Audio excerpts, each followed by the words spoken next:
the Ezra Kleins and the other columnists and the liberal politicians like Gavin Newsom were completely like reshaping the way in which people were going to speak about this man, and that anyone who had the audacity to say anything other than he was a complicated or divisive figure, even that was too much. What? He was not divisive. He was uniting. Okay, well, he was in some ways no, he was not. What? No, shame on you. Okay, well, what can I say? What am I allowed to say? Can I quote him? Here's a quote by Charlie Kirk. Oh, no, that's bad too. Fired, you're on the list. You were mocking his death. Ezra Klein, after releasing an ode to Charlie Kirk, has now done an interview with none other than Mr. Ben Shapiro, so they could talk about their differences, where they meet in the juicy center, enlightened centrism, if you will, and it's exactly as you'd expect. Very, very little pushback to some of the extreme things that Ben Shapiro says. Well, at the same time, talking about how the need for, the radical left to tone down their violent rhetoric needs to take place, all that kind of shit. Basically, what you're seeing with the Ezra Kleins and a lot of the other individuals like him is basically collaboration, is the best way that I could put it, with a far-right regime, and that seems to be where a lot of liberals are positioning themselves, which is a very scary thing. Luckily, that's not everybody, and there was an article written yesterday by Ta-Nehisi Coates that was put out that I wanted to read in full because it's actually very, very good. This is probably, I would say, one of the better authors slash writers working today. Before he was killed last week, Charlie Kirk left a helpful compendium of words, ones that would greatly aid those who sought to understand his legacy and import. It is somewhat difficult to match these words with the manner in which Kirk presented being memorized in the mainstream discourse. New York Times columnist Ezra Klein dubbed Kirk, quote, one of the era's most effective practitioners of persuasion, and a man who, quote, was practicing politics in exactly the right way. California Governor Gavin Newsom hailed Kirk's passion and commitment to debate, advising us to continue Kirk's work by engaging with each other across ideology through spirited discourse. Atlantic writer Sally Jenkins saluted Kirk, claiming, quote, he argued with civility, and asserting that his death was a, quote, significant loss for those who believe in engagement can help bridge disagreements. The mentions of debate and engagement are references to Kirk's campus tours, during which he visited various colleges to take on whoever come may. This aspect of Kirk's work would be so attractive to writers and politicians is understandable. There is, after all, a persuasive worry amongst the political class that college students, encased in their own bubbles, could be a bit of a shock therapy from a man unconcerned with preferred pronouns, trigger warnings, and the humanity of Palestinians. But it also shows how the political class's obsession with universities blinds it to everything else, and the everything else of Kirk's politics amounted to little more than a loathing of those who were a mere existence provoked his ire. It is not just, for instance, that Kirk held disagreeable views, that he was pro-life, that he believed in public executions, or that he rejected the separation of church and state. It's that Kirk reveled in open bigotry. Indeed, claims of Kirk's civility are tough to square with his penchant for demeaning members of the LGBTQ+ community as freaks, referring to trans people with the slur T-slur. Faced with the prospect of Kamala Harris' presidency, Kirk told his audience that the threat had to be averted because Harris wanted to, quote, kidnap your child via the trans agenda. Garden variety transphobia is sadly unremarkable, but Kirk was a master of folding seemingly discordant bigotries into each other, and when he defined the American way of life as marriage, home ownership, and child rearing free of the lesbian, gay, and trans garbage in their schools, adding that he did not want kids to, quote, have to hear Muslim call to prayer 5 times a day. The American way of life was Christendom, Kirk claimed, and Islam was, quote, the sword of the left is using to slit the throat of America. It was antithetical to that. Large, dedicated Islamists area were a threat to America, Kirk asserted, and New York mayoral candidate Zohran Mamdani was a Mohammedan, and Kirk was supposedly that anyone was trying to see Mohammedism take over the West. Would love to have New York as a prior Anglo center under Mohammedan rule. What, are these like neologisms that he invented? Kirk habitually railed against black crime, claiming that prowling blacks go around for fun to target white people. He repeated the rape accusation against Yusuf Salam, a member of the exonerated Central Park Five, who is now a New York City councilman, calling him a, quote, disgusting pig who had gotten away with gang rape. Whatever distaste Kirk held for blacks was multiplied when he turned those from Haiti. Haiti was in Kirk's lights a country infested with demonic voodoo, whose migrants were raping your women and hunting you down at night. These Haitians, as well documented immigrants from other countries, were, quote, having a field day, per Kirk, and coming for your daughter next. The only hope was Donald Trump, who had to prevail, lest Haitians become your masters. The point of the so-called mastery was familiar as it was conspiratorial. Great replacement was an anti-white agenda Kirk held, one that sought to make the country more like the Third World. The southern border was the dumping ground of the planet, he claimed, and a magnet for the rapists, thugs, and murderers, and fighting aged males. They're coming from across the world, from China, from Russia, from Middle Eastern countries, he said, and they're coming in, and they're coming, and they're coming, and they're coming, and they're coming in. You can probably imagine where this line of thinking eventually went. Quote, Jewish donors, Kirk claimed, were, quote, the #1 funding mechanism of radical open border, neoliberal, quasi-Marxist policies, cultural institutions, and nonprofits. Indeed, the philosophical foundation of anti-whiteness has been largely financed by the Jewish donors in this country. Kirk's bigotry was not personal, but extended to the institutions he founded. Turning Point USA. Crystal Clayton, the group's former national field director, once texted a fellow Turning Point employee, quote, I hate black people, like fuck them all. I hate blacks, end of story. One of the group's advisors, Rip McIntosh, once published a newsletter featuring an essay from a pseudonymous writer that said blacks had become socially incompatible with other races, and that black culture was, quote, unfixable and crime-ridden mess. In 2022, after 3 black football players were killed in another college, Meg Miller, president of Turning Points USA chapter of University of Missouri, joked in a social media message, if they would have killed 4 more N-words, we would have had the whole week off. Kirk subscribed to some of the most disreputable and harmful beliefs in this country has ever known. But it is chilling to think that those beliefs would be silenced by a gunshot. The tragedy is personal. Kirk was robbed of his life, and his children and family will forever live with the knowledge that a visceral or visual record of that robbery is just an internet search away. And the tragedy is national. Political violence ends conversation and invites war. Its rejection is paramount to a functioning democracy and a free society. Political violence is a virus, Klein noted. The assertion is true. It is also at odds with Kirk's own words. It's not that Kirk merely, as Klein put it, defended the Second Amendment. It's that Kirk endorsed hunting people to advance his preferred policy outcomes.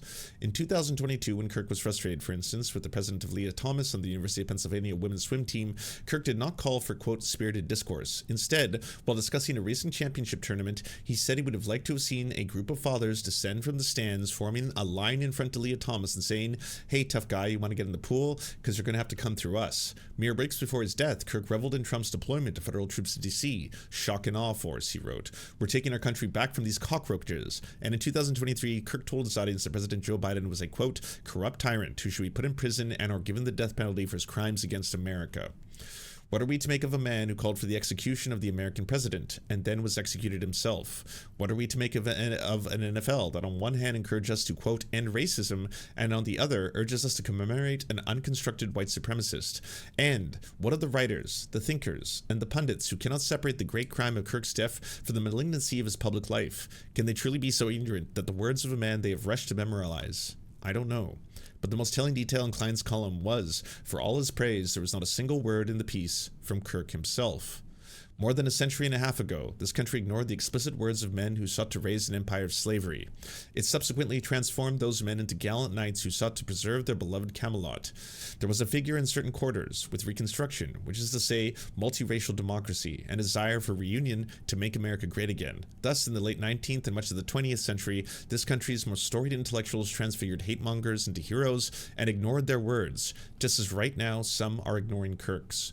Words are not violence, nor are they powerless. Burying the truth of the Confederacy, rewriting its aims and ideas, and ignoring the animated words allowed for the terrorization of black population, the imposition of apartheid, and the destruction of democracy. The rewriting and ignoring were not just done by the Confederates, but also by the putative allies, for whom the reduction of black people to serfdom was the unfortunate price of white unity. The import of this history has never been clearer than in this moment when the hard question must be asked. If you would look away from the words of Charlie Kirk, what else would you look away?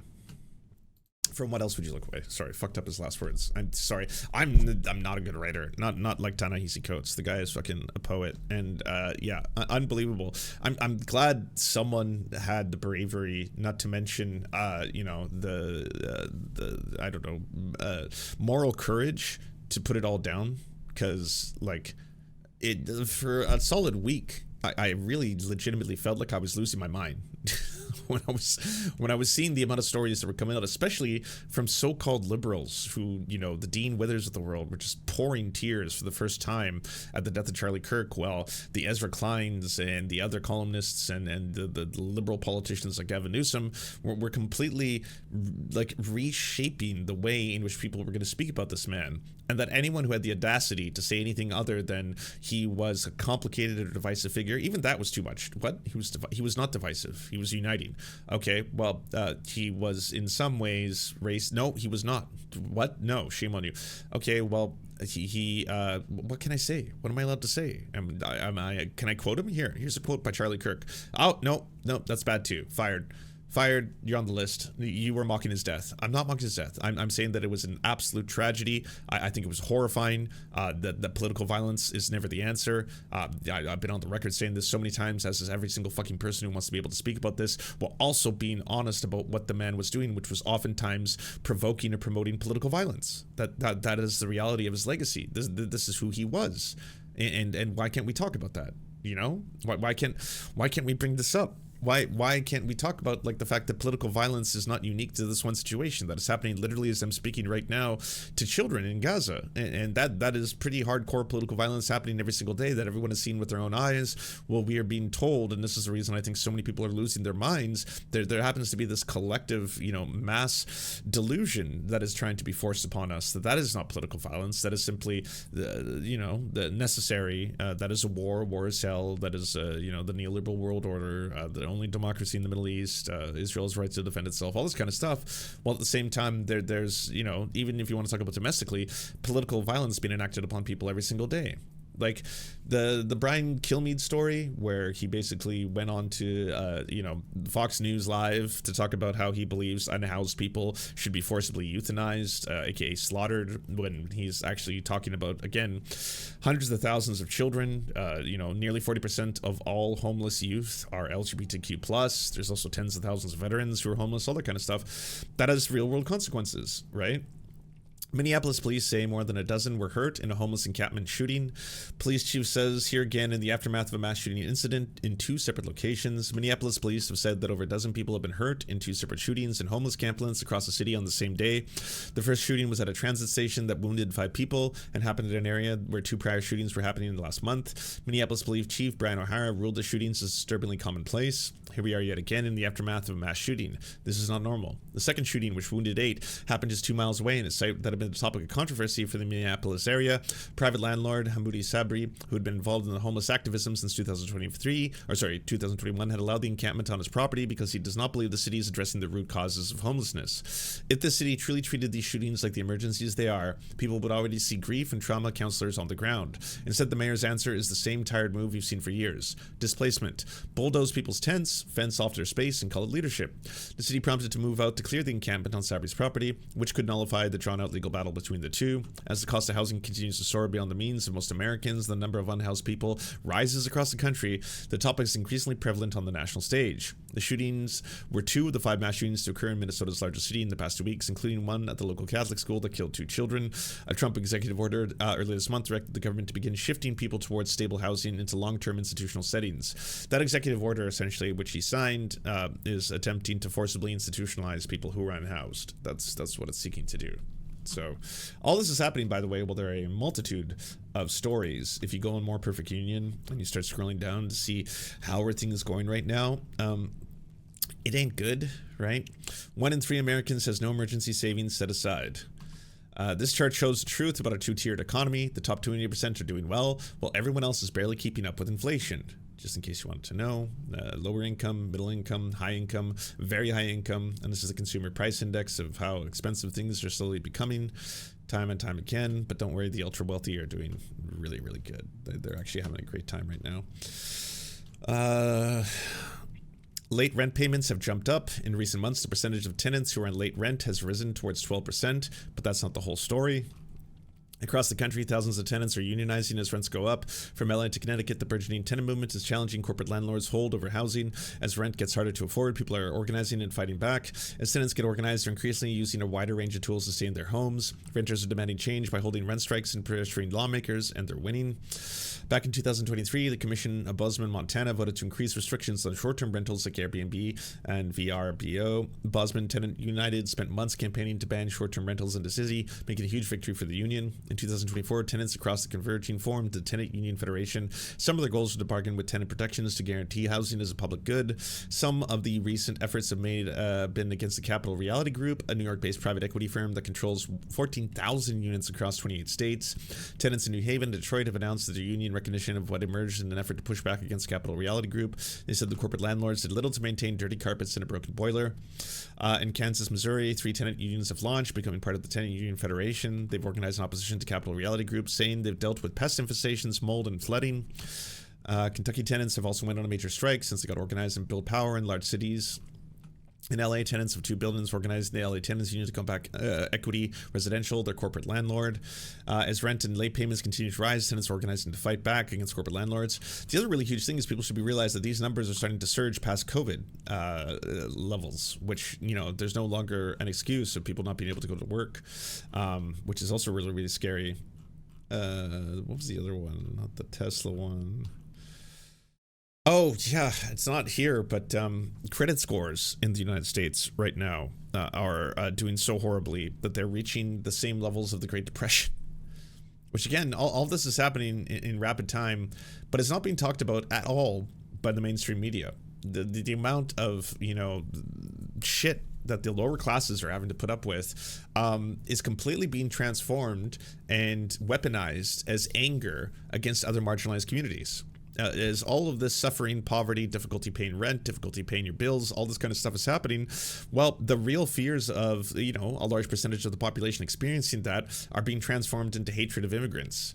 Well, if we could just catch more immigrants, if we can arrest more immigrants, if we can get more ICE agents, if we can spend more money on ICE, billions and billions and billions and billions of dollars on ICE, if we catch them all, it'll make your lives better somehow. Don't ask why. But that's what we're working on. We're trying to spend as much money as possible, not on, again, housing, not on taxing the rich, not on doing wealth distribution, none of that kind of stuff. The wealthy are getting infinitely more wealthy, and they're doing fine. But if you can't afford groceries, if you can't afford rent, heaven forbid you ever want to afford a mortgage, but that one's just out of the question. If your credit scores are going to shit, if you can't meet your payments, if you can't pay your bills, if you can't pay your credit cards, all this kind of stuff, well, don't worry. We got you covered. ICE. We're getting lots more ICE agents deployed into your area. Maybe even the National Guard deployed into your area. And then we can just fuck shit up. And again, it's transferring all of the what would be real world anger towards, again, the causes of these problems and directing it towards people who do not have power in society. The illegal immigrants are not people who have an unbelievable amount of power. They don't have representation. They don't have CEOs, corporate landlords. They don't have billions of dollars. They don't have people in the Fortune 500. So again, they're very vulnerable communities that can be targeted very easily by authoritarian and fascistic regimes. And that's exactly what is taking place. Thank you so much for watching, everyone. This video wouldn't be at all possible without the financial support of all the people whose names you see on the screen right now. And if you want to unlock secret bonus episodes, content that we can't post anywhere else, or get the videos early before anyone else gets to see them, please go on to patreon.com/theserfs. For as little as $1, you can help support this channel and help make more videos like this possible. Our executive producers are Anna Loves Riley, Adrian McCarthy, Bobby Lasers, Cheryl Alvarez, Comrade Junkie, Doug Caddy, Everything Important, Garrett Sandoval, Hagbard Celine, Jimmy Sombrero, Multimondi, Omni, Political Papi, Preston Kroll, Quiet 185, Richard Boehm, Riley and Anna, Roller Dragon, Cernicus, Stellar Gwyn, Sebastian Demel, Tigwick, Trav, and Words Greenwood. And also, it wouldn't be possible without all the names you see on the screen right now. Again, if you want to help produce this content, it's only made possible through the funding of our patrons.